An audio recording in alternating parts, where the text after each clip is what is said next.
매일 아침을 뉴스로 깨웁니다. 신율의 출발 새아침. 메르스 문제가 이제 진정 국면으로 들어가느냐 아니면 장기적인 국면으로 돌입하느냐가 문제인 것으로 알려지고 있습니다.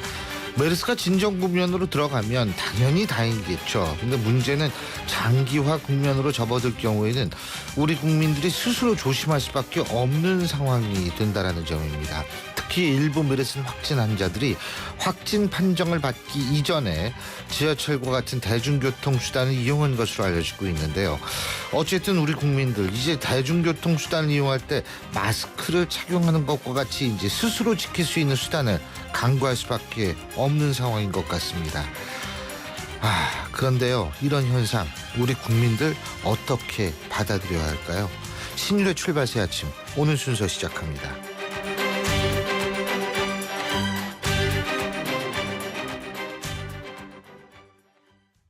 정우성입니다.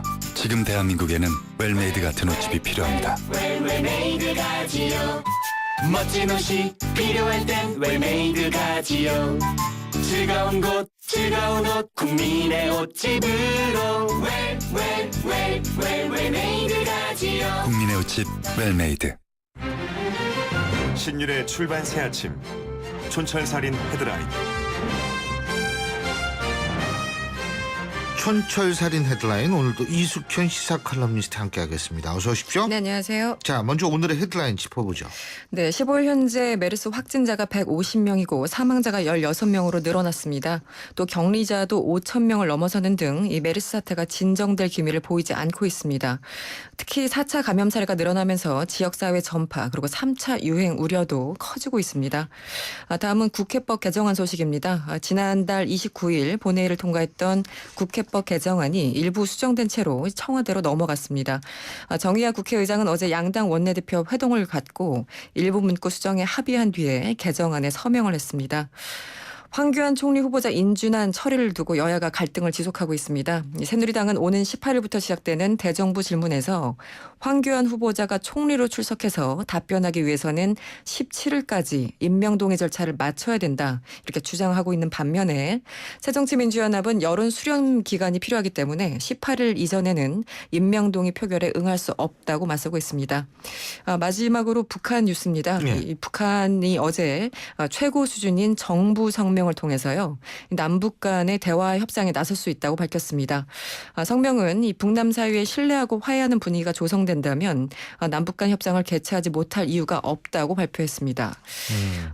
정말 대화를 하고 싶은 건지 또 하나 소식이 있는데요. 지난 11일 국경 지역에 불법 입국한 우리 국민 2명을 오는 17일 오전에 송환하겠다고 전해왔습니다. 예. 근데 이 북한 이거 발표하는 거 보면 되게 좀 기가 막힌 게, 네. 항상 공화국 정부 성명, 이게 최고 수준의 성명인데 네. 공화국이 꼭 붙어요. 네. 이게 뭐 때문에 그런지 아세요? 열등감 때문에 그래요. 공화국이라는 게 뭐냐, 간단하게 해서 왕이 없다는 얘기거든. 그렇죠. 그죠? 네. 근데 자기네가 아무래도 왕조 같다는 얘기를 스스로 아마 생각을 하는 모양이에요. 그러니까 꼭 공화국을 갖다 붙이는 거죠, 이제. 예? 뭐 민주주의 갖다 붙이고 예. 뭐 등등. 그렇죠. 예. 이 열등감 때문에 그렇다는 생각이 들어요. 지금 네. 공화국 정부 성명. 예. 네. 자, 근데 메르스 얘기 해야죠. 해야죠. 지금 이제 네. 3차 감염에 이어서 이제 4차 감염에 대한 우려가 커지고 있죠. 네, 정말 갈수록 태산입니다. 이 4차 감염 사례가 늘어나면서 지역사회 전파에 대한 우려가 커지고 있습니다. 이 3차 감염 같은 경우는 삼성 서울병원의 그 14번 환자와 같이 이른바 네. 슈퍼 전파자들이 퍼뜨린 경우였는데, 예. 4차 감염은 그런 슈퍼 전파자와의 접촉이 없이도 감염이 이뤄지기 때문에 상당히 감염이 이뤄지기 시작했다는 그런 뜻입니다. 이 중앙메르스관리대책본부에 따르면 15일 현재 메르스 확진자가 5명이 늘었고요. 이 가운데 3명이 4차 감염자로 분류가 됐습니다. 일단 질병관리본부는 감염 차수보다는 장소가 중요하다면서 아직 병원 내에서 감염이 이뤄지고 있다, 이렇게 강조하고 있는 그런 상황입니다. 예. 그리고 또 한 가지는 보호구를 착용했던 간호사, 이분이 메르스에 감염되는 일이 발생을 했죠. 그렇습니다. 여전히 어제 보건복지부에 따르면 새로 확진자로 추가된 148번 환자, 30대 여성인데요. 이달 3일 건양대병원에서 36번 환자의 심폐소생술에 참여를 했다고 합니다. 이 보건당국이 CCTV 영상을 분석했더니 이 간호사가 오염된 마스크와 고글을 맞는 모습이 포착이 됐고요. 바로 이 과정에서 감염된 것으로 판단하고 있습니다. 심폐소생술 과정에서 보호구가 이 36번 환자의 바이러스로 오염이 됐는데 이것을 만지는 과정에서 바이러스가 본인에게 전파됐다는 겁니다. 어쨌든 이 간호사가 주의를 다소 기울이지 못한 상황이었다고 하더라도 이 메르스의 감염력이 얼마나 높은지 보여주는 사례로 지금 주목받고 근데 있습니다. 보호구, 보호복 이거요. 그 에볼라 바이러스 당시에도. 창궐했을 때요. 그렇죠. 네. 그때 뭐를 그렇게 열심히 그 연습을 하고 의료진을 보냈냐 하면 보호 장구를 입고 벗는 훈련을 굉장히 오래 시켰다고 합니다. 그러니까 이게 보호구, 보호 장비를 입고 있었다 하더라도 이것을 입고 벗는 과정에서 묻을 수가 있다는 그렇죠. 거예요. 그러니까 네. 이걸 묻지 않도록 그 훈련을 굉장히 많이 시켰다는 건데 지금 우리나라 같은 경우에 워낙 정신이 없으니까 이제 그런 훈련까지 이제 못했을 수도 있죠. 그렇죠. 네. 근데 그런 측면에서는 사실 이게 앞으로 좀 이런 보호 장구와 보호복을 입고 벗는 훈련을 좀 시킬 필요가 있지 않을까라는 생각이 듭니다. 그렇습니다. 네. 자, 그리고 박원순 서울시장 메르스 관련 허위사실 유포 혐의로 의료단체로부터 고소당했죠? 네, 그렇습니다. 이 박원순 시장의 기자회견 내용을 문제 삼아서요. 네. 의료혁신투쟁위원회라는 곳이 고소를 하자 이 검찰이 즉각 수사에 착수했습니다. 검찰은 박 시장이 지난 4일에 이 삼성서울병원 의사가 메르스 감염이 의심되는 상태에서 재건축 조합원 1,500여 명이 모인 곳에 참석했다고 발표한 것이 이 허위사실 유포에 해당되는지 들여다보겠다는 겁니다. 관련해서 새정치민주연합의 유승희 최고위원은요. 진실 유포죄도 죄가 되느냐면서 이 검찰의 논리라면 진실을 은폐한 삼성 서울병원부터 조사를 받아야 된다 이렇게 주장을 했고요. 새누리당 김용태 의원은 과소 조치가 문제인 것이지 과잉 조치가 문제가 될 수는 없다면서 이 박 시장에 대한 법적 조치가 이해되지 않는다 이렇게 지적하고 나섰습니다. 자, 국회법 개정 얘기 좀 해보죠. 이게 이제 정부로 이송이 됐죠. 그렇습니다. 예. 어제 이송이 됐죠. 정의화 국회의장이 지난달 말 여야가 합의했던 그 국회법 개정안 내용을 일부 수정해서요. 정부로 넘겼습니다. 수정 불가를 주장했던 새정치민주연합이 어제 의총에서요. 이 모든 결정을 원내대표에게 위임하기로 결정하면서 합의가 이뤄졌습니다. 정 의장의 발언이 참 주목되고 있는데요. 이 정부가 우려하는 사항에 대해서 여야가 충분히 숙고했고 위헌 소지를 완전히 없앴다면서 이 행정부와 입법부의 불필요한 충돌 같은 일은 일어나지 않을 것이다 이렇게 강조를 했습니다. 사실 이 거부권 카드를 만지작거리고 있는 대통령을 향해서 압박하는 발언이 아니었나 이런 해석이 나오고 있습니다. 예. 그런데 사실 제가 거듭 말씀드리지만 법이라는 건 명료해야 되거든요. 이걸 해석하는 사람에 따라 달라지거나 혹은 어떤 이 위헌 논란 없어졌다고 정의화 의장이 얘기를 하니까 그건 모르겠습니다만 네. 어쨌든 논란의 소지를 담고 있는 법이라는 건 법으로서의 완성도는 떨어진다라는 건 사실인 것 같아요. 그렇죠. 네. 그렇기 때문에 이게 정말 자꾸 몇 글자 고쳐가지고 이게 해결될 수 있는 그런 논란인가라는 측면에서 법의 완성도 측면에서 한번 생각을 해봤으면 좋겠다는 생각은 분명히 듭니다. 그러니까 저는 위헌인지 아닌지 그건 제가 판단할 사안도 아니고 그리고 이것이 강제성이 있는지 없는지 그것도 저는 판단할 사안은 아니에요, 제가. 하지만 제가 알 수 있는 것은 논란이 있었고 지금도 논란이 완전히 가시지 않은 상태라는 것이고 그렇죠. 그랬을 때는 법적 완성도라는 측면에서 누군가는 문제 제기할 수 있는 상황은 될 수 있다. 이런 생각이 든다는 거죠. 청와대는 지금 어떤 입장입니까? 비슷한 입장 같습니다. 네. 아직까지 공식적인 반응은 없지만 거부권 행사 가능성에 지금까지는 어쨌든 무게가 실리는 그런 분위기입니다. 국회의장이 이 중재안까지 마련을 한 데다가 이 메르스 여파로 이 청와대와 정부가 궁지에 몰린 건 사실이지만 박 대통령의 일종의 스타일상 여전히 거부권을 행사할 것이다 이런 전망이 나오고 있습니다. 실제 청와대 한 관계자도요. 글자 하나 고친 것은 별로 의미가 없다 이렇게 불만을 드러냈다고 하네요. 만약에 국회로 다시 넘어오게 되면 다시 이제 본회의에서 재의결을 시도하거나 자동 폐기되는 절차 중에 하나를 선택해야 되는데요. 조금 더 지켜봐야 될 것 같습니다. 그리고 이게 상임위원장이 위원장이 이제 판단을 하는 거 아니에요. 네네. 이게 법의 내용과 취지에 맞지 않는 어떤 그런 시행령 같은 거. 네. 근데 이게 물론 뭐 그 판단을 믿을 수 없다는 얘기가 아니고 문제 상임위원장이 바뀔 수가 있다는 거예요. 그러니까 네네. 여소야대에서 여대 야소로 가든지 거꾸로 여대 야소에서 여소야대로 가든지 국회의 구조가 아니면 정권 교체가 되든지 이렇게 되면 상임위원장이 바뀌게 되거든요. 하지만 법은 그대로 있는 상황 아니겠어요? 그렇죠. 그렇다면 그 법을 어떤 정당 소속 상임위원장이 해석하느냐에 따라서 달라질 가능성도 배제할 수 없는 것 아닌가. 전 이런 생각도 사실 들거든요. 그렇기 때문에 이런 어떤 해석에 따라서 달라질 수 있는 이건 법의 안정성도 해칠 수 있는 상황이 되지 않을까라는 생각을 전 하기 때문에 이런 부분의 해소는 그럼 국회는 과연 어떤 해답을 갖고 있는지 좀 그게 궁금하다는 거죠. 일단 청와대도 내용 자체 지금 이제 자꾸 수정이 사실은 요구한다를 요청한다로 이렇게 한 글자를 바꾼 건데 이 자체도 여전히 애매하다. 그리고 위헌 소지가 있다 이런 입장을 계속 내비치고 있는 것 같습니다. 그 그래서 상임위원장이 바뀌었을 때 네. 해석이 달라질 수 있는 소지 같은 것들을 사실은 좀 이 법을 만드시는 분, 그러니까 개정하시는 분들이 좀 속 시원히 대답을 해줬으면 좋겠다는 생각이 들어요. 그렇죠. 근데 그 국회법 개정뿐만 아니라 사실 법의 대부분을 보면 상당히 추상적이라는 느낌이 아니요, 근데 들어서. 맞습니다. 네. 하지만은 그거는 좋지 않은 거예요. 그렇죠. 물론 좋지 그 않죠. 법은 네. 구체적이고 사람에 따라서 해석에 따라서 달라질 수 있다면 법에 있어서의 명료성과 안정성이 굉장히 떨어지는 거거든요. 네. 그래서 사실 그런 측면이 좀 어떻게 해결이 됐는지 전 그게 좀 궁금하다는 얘기였습니다. 네. 예, 오늘 말씀 잘 들었습니다. 고맙습니다. 네, 감사합니다. 예, 지금까지 이숙현 시사 컬럼니스트였습니다. 지금 7시 26분 03초 지나고 있는데요. 오늘 지금의 교통 상황 알아보겠습니다. 김정은 캐스터.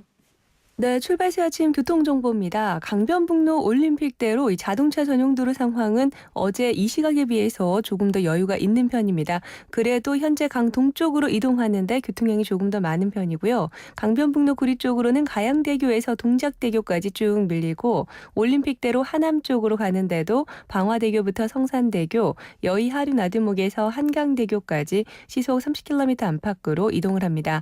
이 반대편 강서쪽으로 이동하는 데는 올림픽대로 가 잠실대교에서 동호대교까지 주춤하고요. 강변북로 일산 쪽으로 동호대교부터 한남대교까지 비교적 짧은 구간에서 밀리고 있습니다.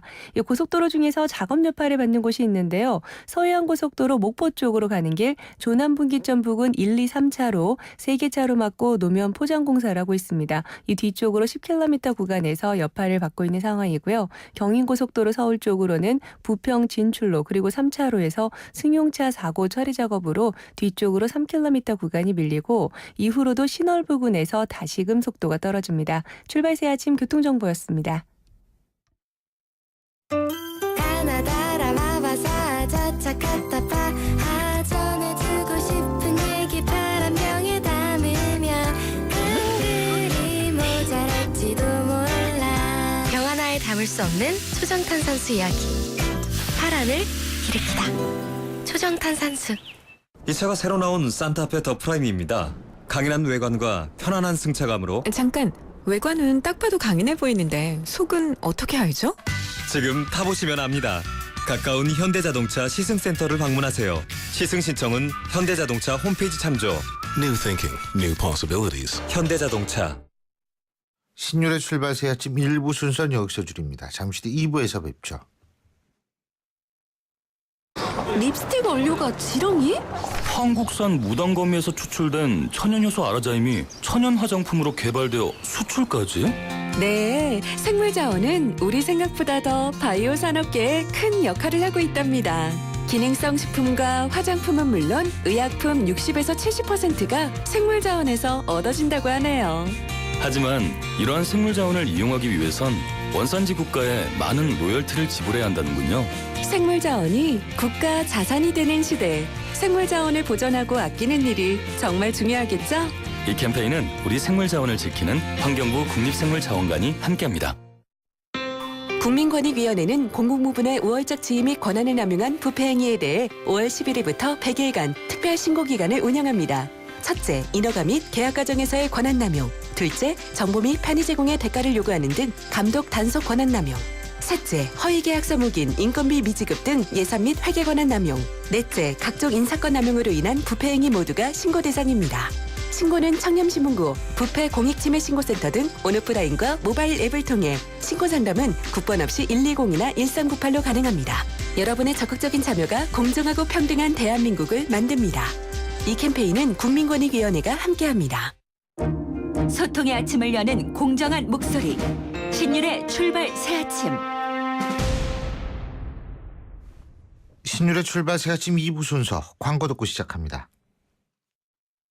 이호정 씨, MG 새마을금고는 어떤 금융이에요? 한결같이 당신만 바라봐주고 애인같이 당신만 사랑해주고 가족처럼 늘 당신 곁에 있어주는 아, 오직 나만 바라봐주는? 맞아요. MG 새마을금고는 당신만 바라보는 당신바라기 금융이에요. MG 새마을금고. 인생의 동반자는 좋은 플러스가 되죠. 우리 몸에도 좋은 플러스가 있습니다. 최불암 씨는 새로 나온 인사돌 플러스로 바꿨습니다. 잇몸 속은 잡아주고요. 겉은 지켜주고 아주 효과적인 인사돌 플러스. 붓고 시리고 피나는 잇몸을 건강하게 인사돌 플러스. 새로 나온 인사돌 플러스. 잇몸에 좋은 동반자죠. 신율의 출발 새아침. 메르스 여파로 인한 경제적 손실을 최소화하기 위해서 추경 편성이 필요하다는 목소리가 많이 나오고 있죠. 새누리당 김무성 대표도 전략적 맞춤형 추경이 필요하다 이런 얘기도 했고요. 최경환 부총리는 6월 말까지 상황을 보고 판단하겠다 이런 얘기를 하는데 어쨌든 추경 이 문제도 상당히 중요한 것 같고요. 여러 가지 좀 어수선합니다. 그래서 오늘은 여당 내 최고의 경제통과 얘기 나눠보겠습니다. 이혜훈 전 새누리당 최고위원 전화 연결돼 있습니다. 이 최고위원님 안녕하십니까? 네, 안녕하세요. 예. 아유, 오래간만에 목소리를 듣게 돼서 아주 반갑습니다. 네, 반갑습니다. 예. 그 추경 이게 과거에 말이에요. 이렇게 이 전염병이라든지 이런 것들에 의해서 경제적 타격이 있을 때 추경 편성한 적은 좀 있죠. 네, 옛날에 사스 때도 있었죠. 아, 사스 때도 있었군요. 네. 그렇다면 지금 시기적으로 추경 얘기가 나오는 건 맞겠네요. 그죠? 어떻게 보면 과거 예를 비추면은 나올 만은 하죠. 예. 그런데 지금 어떤 상황적인 차이점이 있다고 보십니까? 그렇다면? 글쎄요, 저는 근데 과거에 이제 그런 경우에 과거 사스 때는 보면은 꼭 그 사스만 있었던 게 아니라 신용카드 사태도 겹쳤었고요. 이라크 사태도 겹쳤었고, 여러 가지 북핵도 겹쳤었고, 사스만 있었던 건 아니거든요. 그래서 그때랑 지금은 좀 차이가 있다 이렇게 보고요. 지금 추경 편성은 저는 좀 신중해야 될 필요가 있다 이렇게 보고 있습니다. 예. 우선 이제 이번 추경에 대해서 말씀하시는 분들은 두 가지 목적을 섞어서 얘기하시는 것 같아요. 예. 우선 메르스 대책용 예산이 필요하니까 추경을 하자. 아까 맞춤형 추경이 이런 거에 해당하는 거고요. 메르스 때문에 이제 경기가 침체가 됐으니까 경기 부양 목적의 추경을 하자. 두 가지는 좀 다른 추경이거든요. 예. 우선 이제 메르스 대책용 추경부터 얘기하면 이런 경우는 예비비를 활용하는 것이 우선이라고 봅니다. 근데 잠깐만요. 예기치 못한 일이 발생을 했을 때 쓸 수 있게 배정해둔 예산이 바로 예비비 아니겠습니까? 그러니까 이게 대책용이라는 게 예를 들면 김무성 대표 얘기에는 월급날 월급 줄 수 없는 병원들도 속출한다. 그러니까 이런 거 위해서 추경은 이건 예비비로 쓰면 된다 이 말씀이시잖아요. 그죠? 네, 2015년 한 해만 하더라도 3조 64억 원이나 배정이 이미 돼 있습니다. 예. 어마어마한 돈이 배정이 돼 있기 때문에 먼저 이걸 쓰고 그래도 모자라면 생각해 볼 만한 일이다 이렇게 생각하는 거죠. 아하. 예. 그다음에 이제 두 번째 메르스 때문에 지금 이제 식당도 안 가시고 여행도 취소하시고 모든 게 이제 경기가 얼어붙어 가지고 경기 침체가 올 것 같으니까 경기 부양용 추경을 생각해 보자. 이 부분에 대해서는 효과는 굉장히 불투명한 반면에 부작용은 굉장히 심각한 우려가 되거든요. 이렇기 때문에 이 부분은 좀 더 추이를 보면서 신중히 판단할 필요가 있지 않겠나 이렇게 생각이 듭니다. 그 효과는 불투명하다. 부작용은 클 수 있다. 예를 들면은 어떤 부작용을 우리가 상정할 수 있을까요? 국가부채 문제가 또 심각하죠. 그리고 얼마 전에 금리 인하를 했기 때문에 원래 지금 금리가 계속 인하만 해왔습니다. 2008년부터. 2008년부터 지금까지 거의 7년, 8년 동안에 인하만 지속적으로 해오면서 사실 거의 금리 인하 효과는 없다고 보고 있습니다. 그런데 금리 인하를 하면서 가계부채는 어마어마하게 쌓이지 않았습니까? 예. 그런 상황에서 지금 또 이제 추경을 하게 되면 이제 국가부채마저 더 쌓이는 거거든요. 지금 저희 국가부채가 GDP 대비로 39%까지 왔습니다. 근데 이런 상황에서 경제가 안 좋을 때 버틸 수 있는 최후의 안전판이 사실 이제 재정 건전성인데 예. 이 재정 건전성을 희생하면서까지 저희가 이제 부양책을 쓰지만 사실 2008년 미국발 금융위기가 온 그날부터 지금까지 지속적으로 경기 부양책만 써왔습니다. 근데 사실 이렇게 거의 8년 가까이 부양책을 써왔지만 이제 더 이상 약발이 먹히지 않는 한계점에 도달했거든요. 그래서 효과는 거의 보기 어려운 상태인데 부채는 더 올라가서 굉장히 이제 어려운 안전판이 무너지는 이런 상황까지 온 거거든요. 예.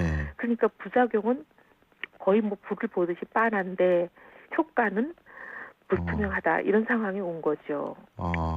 그러니까 지금 이채구님 말씀은 그러니까 왜 진통제도 자꾸 먹으면 그 약효가 떨어진다 그러잖아요. 예? 네. 그러니까 그런 식으로 2008년 이후부터 계속 우리가 경기 부양책을 썼지만 네. 어쨌든 이제는 그게 조금 안 먹힐 수밖에 없는 상황이다 이런 말씀이신 것 같네요. 그죠? 예.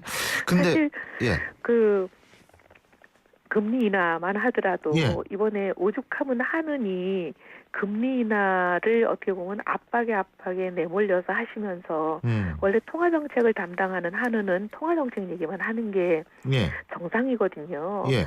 근데 한은이 금리 인하를 하셔놓고 뭐라 그러셨냐면 이게 제대로 효과를 내려면 정부가 구조개혁을 해야 되고 이 금리 인하로 인해서 생기는 부작용인 가계부채가 너무 심각하니까 가계부채 대책을 동시에 마련해야 된다.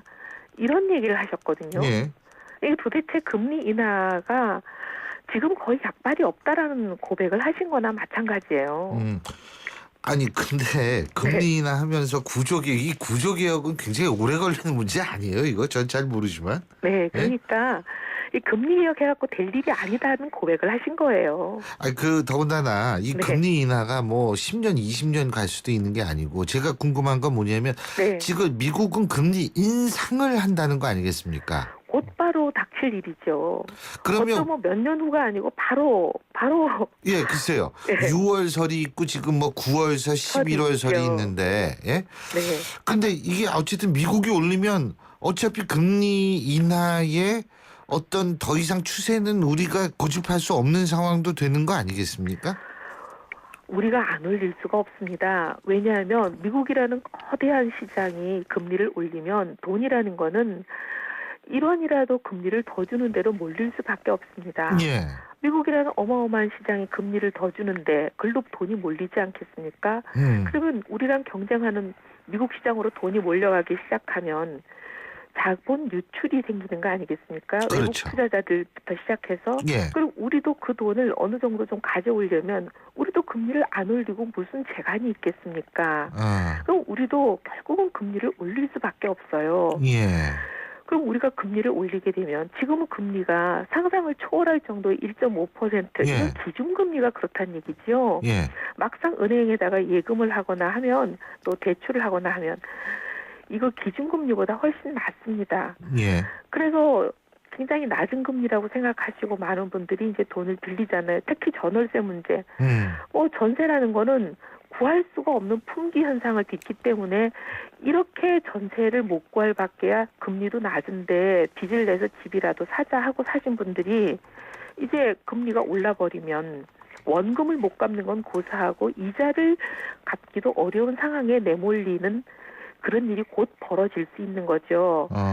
그리고 또 생활비가 너무 빠듯해서 아유 이자가 이렇게 싼데 돈 좀 빌려서 생활비라도 충당하자 하셨던 어려운 서민들이 이제 이자를 갚기 어려운 상황이 오면 돈을 못 갚는 상황이 오는 거잖아요. 많은 분들이. 그럼 돈을 빌려줬던 금융기관들이 돈을 회수하지 못하는 일이 생기면 우리 부산저축은행 사태 보셨었잖아요. 금융기관이 돈을 회수를 못해서 금융기관이 무너지게 되면 거기에 또 돈을 저축하셨던 수많은 또 서민들이 가슴에 멍이 들고 땅을 치는 일들이 생기는 거잖아요. 이게 이제 보통 재앙이 아닌 거거든요. 지금 이 최고위원님께서 말씀하신 것 이게 이제 이 금융감독원이 새정치민주연합 신학용 의원실에 제출한 내용을 보면은요. 이게 네. 이제 조금 더 구체적으로 나오거든요. 6월 15일 날 제출한 건데 네. 2015년도 1분기 은행권 주택담보대출 자금 용도별 현황을 보면 네. 주택담보대출로 주택 구입한 경우는 51%고요. 네. 나머지는 그 생활자 기차입금 상환, 네. 그러니까 빚 갚는 거죠. 이제 빌려다가 빚 갚는 거죠. 돌려받기죠. 예, 이 생계자금, 사업 투자 등 내구재 이런 쪽으로 돈이 많이 또 갔거든요. 그러니까 51%는 주택 사는데 썼지만 나머지 49%는 지금 말씀드린 그런 용도로 썼거든요. 이게. 네, 심각한 상황입니다. 음. 왜 우리 가계부채를 우리 경제에 심각한 내과 시한폭탄이다 이렇게 말씀드리냐면 예. 이미 이제 1,100조가 넘어섰다는 규모도 문제지만 그 내용이 문제입니다. 예. 이미 작년 말에 가처분 소득 대비 가계부채 비율이라는 건 뭐냐면 자기가 번 돈에 비해서 갚아야 될 빚이 얼마냐 하는 그런 지표 아니겠습니까? 예. 이게 150%. 내가 번 돈보다 갚아야 될 빚이 1.5배란 얘기예요. 이거는 못 갚는다는 얘기 아니겠습니까? 예. 근데 넘어섰는데 올해 들어서 이미 이게 이제 작년에는 그래도 금리가 2%를 넘었습니다. 예. 근데 올해 들어서 이게 1%대로 내려왔단 말이죠. 그래서 예. 더 빚이 늘어났습니다. 아. 그래서 이게 지금 올해는 아직 정부가 발표를 안 하고 있지만 160%대라는 게 전문가들 의견입니다. 근데 이제 미국이 예. 문제가 생겨가지고 금융위기를 터뜨렸잖아요. 예. 그때 당시 129%였어요. 아. 우리보다 훨씬 낮았습니다. 예. 경제학자들이 공통적으로 보는 이 비율이 있습니다. 이게 130%를 넘어가면 터진다. 우리나라는 이게 130% 넘은 지가 오래돼서 이게 터지지 않는 게 진짜 기적이라고들 그러고 있어요. 이 문제의 수준을 넘어선 지가 오래됐습니다. 근데 여기서 더 늘리는 거는 정말 살얼음판을 걷는 거예요. 그럼 어떻게 해야 돼요? 가계부채 늘리지 않으셔야 돼요. 가계부채 늘리는 거는 금리 내리면 가계부채 늘어나거든요. 근데 며칠 전에 금리를 더 내리셨어요. 1.5%로. 예. 정말 걱정되는데 여기서 또 추경을 늘린다는 얘기는 국가부채까지 늘리는 거거든요. 빚을 늘리는 경제치고 잘 되는 경제가 없습니다. 예. 그래서 추경에 대해서 굉장히 신중하다는 거예요. 예. 근데 메르스 때문에 문제가 생긴 건 맞아요. 근데 메르스는 메르스로 풀어야 됩니다. 메르스 사태를 빨리 종식시키는 게 제일 답이고요. 그럼 지금 메르스를 종식시키는 거 이전에 왜 메르스 때문에 경제가 얼어붙느냐. 정부가 정확한 정보를 국민들에게 공개하고 국민들을 안심시키지 못하고 불안하게 만들었기 때문에 불필요하게 경제가 얼어붙는 거 아니겠습니까? 정부가 빨리 국민의 신뢰를 회복하고 모든 정보를 정확하게 국민에게 알려서 불필요한 경기가 과도하게 얼어붙는 것부터 막아주셔야 돼요. 그 여기서 정보 공개라는 건 메르스에 대한 정보 공개입니까? 아니면 지금 경제 상황에 대한 투명한 정보? 메르스에 대한 거죠. 메르스에 대한 거. 처음부터 보면 병원에서 감염이 생기는데 예. 병원 정보도 공개를 안 하시고 사실 어떻게 보면 국민들이 필요하다고 얘기하시는데 계속 그 부분을 안 하셨던 거잖아요. 예. 그래서 이렇게 어떻게 보면 국민들이 과도하게 병원뿐만이 아니라 정보를 믿지 못하고 식당도 안 가시고 어떻게 보면 식당 가서 올라오는 경우는 감염 경로에 없는데도 안 나가시잖아요. 예. 지금 그 35번 환자인가요? 그분이 가셨던 지역, 네. 그게 이제 송파구에 있는 지역이죠. 네. 근데 거기에 제가 지난 토요일 날 일부러 갔습니다. 제가 네. 그 진행하는 프로그램에서 약속을 했거든요. 그러니까 네. 저녁 때 네. TV, YTN TV 그쪽에서. 그래서 갔었는데 진짜 사람이 뭐 비교할 수 없을 정도로 줄었더라고요. 근데 정말 큰일이에요. 글쎄요. 그 사실 먹는 거는 상관이 없는데 너무 우리가 또 과민 반응하는 것 아닌가 이런 걱정도 좀 되는데 그 메르스 문제에 따라서 상당히 또 이 여러 가지가 좀 변화할 수 있지 않을까 이런 생각이 들거든요. 오늘 아침 중앙일보 같은 것을 보면 세월호 때보다 지금 국민들이 체감하는 그런 어떤 이 좀 위기라고 그러나 그런 것들이 훨씬 높다 이런 얘기도 지금 보도가 되고 있는데 어떻게 이 박원순 시장하고 지금 뭐 여러 가지 대비가 되는 것 같다는 얘기도 많이 나오는데 물론 박원순 시장은 지금 수사를 받기 시작했죠, 그죠? 네. 근데 이건 어떻게 보세요? 근데 저는 이런 것 같아요. 세월호 때보다 당연히 국민들이 느끼는 위기감이 높을 수밖에 없죠. 네. 세월호라는 거는 이제 나는 배를 안 타면 된다 이렇게만 생각하시면 되잖아요, 국민들이. 예. 그때는 다들 마음이 아파서 함께 슬퍼하느라고 여행도 자제하시고 예. 뭐 놀이도 자제하시고 예. 하셨지만 이번에는 내가 메르스에 걸려서 내 생명이 위험할까 봐 다들 밖에도 안 나가시고 집 안에만 계시고 하는 거잖아요. 그쵸. 근데 미국의 경우 에볼라 예. 때는 미국은 어떻게 했느냐. 예. 이 환자들의 주소도 알리고 예. 동선도 다 공개했습니다. 예. 어떤 식당을 갔으며 예. 어떤 볼링장을 갔는지까지 다 공개하고 예. 공개하는 걸로만 끝나지 않았어요. 예. 환자가 간 식당을 다 가서 예. 방역당국이 철저하게 소독하고 예. 그 소독이 제대로 이루어졌는지 다 검사한 후에 예. 안전하다. 예. 근데 이 안전한 거를 또 공개하는 걸로만 끝나지 않았어요. 예. 공직자들 예를 들어 뉴욕 시장에 가서 예. 이 안전하기 때문에 이 식당에서 내가 음식을 먹겠다고 그분이 미트볼 하나를 한 접시로 싹 알겠습니다. 비우고 깨끗하게 먹으면서 안전하다는 걸 보여줬어요. 예. 그래서 국민들이 안심하고 가서 그 식당을 예. 다시 찾아서 이용할 수 있게 경제가 돌아갈 수 있게 알겠습니다. 해주셨어요. 이런 거 좀 알겠습니다. 정부가 해주셨으면 좋겠습니다. 예, 잘 알겠습니다. 오늘 말씀 잘 들었습니다. 고맙습니다. 네. 지금까지 이혜훈 전 새누리당 최고위원이었습니다. 경제뉴스 알아보겠습니다. 최요한 경제평론가 전화 연결돼 있습니다. 안녕하십니까? 예, 안녕하십니까. 최요한입니다. 예, 삼성그룹하고 미국계 헤지펀드 엘리엇 매니지먼트 본격적인 법정 공방에 착수한다. 지금 그런 얘기 나오고 있죠? 예, 그렇습니다. 이제 이번 주 19일, 그러니까 금요일부터 예. 그야말로 지루한 법적 공방에 들어가게 생겼는데요. 예. 이 삼성과 엘리엇 양측이 이제 법적 공방과 함께 보다 더 많은 우군, 완전 예. 전쟁입니다. 예, 끌어들이기 위해서 분주히 움직이고 있습니다. 삼성은 이재용 부회장이 직접 주요 주주들 직접 만나면서 설득하고 있다라고 하고요. 예. 엘리엇은 삼성물산 외에도 삼성전자 등 추가적 공격으로 삼성을 압박하고 있는 형국이고요. 여러분 말씀드렸지만 엘리엇이 삼성물산과 제인모직의 합병에 반대하기 위해 그렇죠. 그 두 차례 가처분 소송 냈지만 궁극적 목적이 합병 반대라기보다 이후에 초점을 맞추고 있다라는 거 다들 아실 겁니다. 예. 왜냐하면은 이제 삼성물산을 발판으로 삼성전자를 겨냥한다. 더 큰 이익을 실현하겠다라는 거죠. 왜냐 나중에 또 뭐 다른 외국인 주주 연계해서 배당 확대라든지 이사진 교체, 뭐 회계장부 연락 뭐 이런 것이죠. 삼성은 일단 발등에 불이 떨어졌고 장기 전략 세운다고 했는데요. 그래서 지루한 법적 공방 이야기가 나오고 있고 예. 주주와 직접 대화, 지배구조 개선의 지속적 노력. 뭐 말은 이렇게 하는데 실제로 법적 공방 들어가게 되면 이 상황이 어떻게 될지 모릅니다. 예. 그 상황 돼봐야 알죠. 그렇죠. 그리고 이 주식시장 가격 제한폭이 2배로 확대되는 이른바 가격 제한폭 확대. 첫날이었었죠, 어제가. 네, 그죠? 어제가 첫날이었습니다. 예.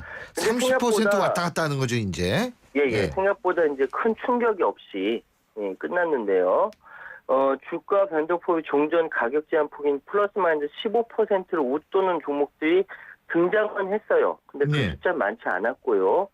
코스피는 전날보다 9.85% 포인트 내린 이제 2042.32로 마감했고 코스닥 역시 6.5포인트 내린 이제 705.85로 거래를 마쳤는데 예.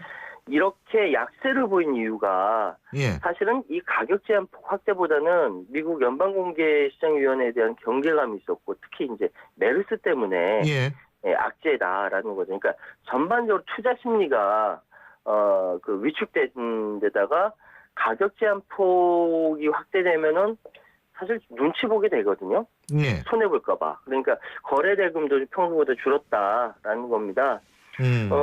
상한가를 기록한 종목 7개입니다. 이 와중에도 7개 찍어서 돈 번 사람들이 있다라는 것이죠. 그러니까 상대적으로 높은 우선주나 소형주가 대부분이었고 하한가 종목은 없었다고 해요. 하한가. 이게 사실 하루 만에 쪽박 찰 수도 있는 거 아니에요, 이게. 그렇죠. 무서운 거예요, 이거 사실. 응? 하한가가 이틀만 연속해서 주가가 반토막 나거든요. 예. 그러니까 이것이 이제 연착륙 될 것이냐 아니냐는 좀 시행해 보면서 살펴봐야 될 것 같습니다. 자, 그리고 렌터카 사망자 사고로 분석해본 결과 20대 운전자에 의해서 발생한 건이 절반을 넘어선다. 이런 통계도 나왔네요. 예, 이게 교통안전공단이 이제 그 교통사고 현황 최근 거 분석한 결과인데요. 이 전체 교통사고 사망자 56.6%가 20대 이하 운전자랍니다. 예. 시기가 언제냐면은 1월, 2월과 7월, 8월이에요. 예. 이게 학생들의 방학 기간과 딱 맞거든요. 예. 그러니까 방학 기간에 차 빌려서 놀러 가다 사고 난 겁니다. 아, 예. 그렇군요. 잘 알겠습니다. 예, 오늘 말씀 여기까지 듣죠. 고맙습니다. 예, 감사합니다. 예, 지금까지 최요한 경제평론가였습니다. 시흥 105 신도시에는 클래스가 다른 엄마들이 있습니다. 보내는 학교도 누리는 문화도 사는 공간까지도 좋겠다. 할라비발디 엄마들. 서울대를 품은 신도시 시흥 105 할라비발디 캠퍼스 2차 주택전시관 개관 중.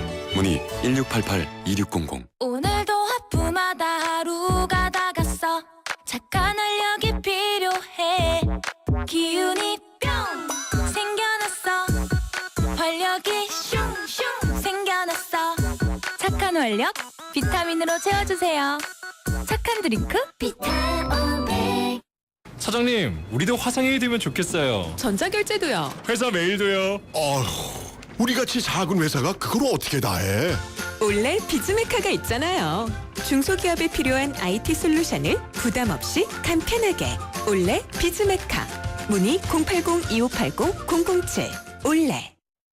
신율의 출발 새 아침 2부 순서는 여기서 줄입니다. 잠시 뒤 3부에서 뵙겠습니다.